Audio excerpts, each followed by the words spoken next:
All right, guys, got a 2014 Dodge Grand Caravan, and the front turn signal bulb is out, as indicated by the rapid flashing rear light. So I got these bulbs, they're 3757A. I'll throw a link in the description.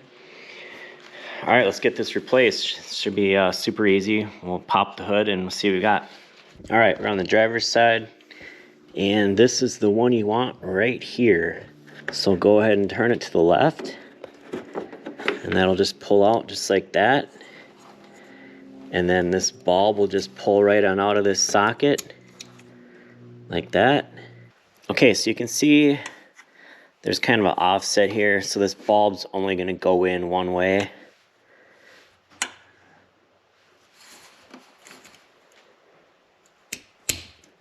So it just clips in there just like that, and then just put it back in the housing and just lock it in. Easy as that. Let's give it a test. That's more like it. All right, thanks for watching.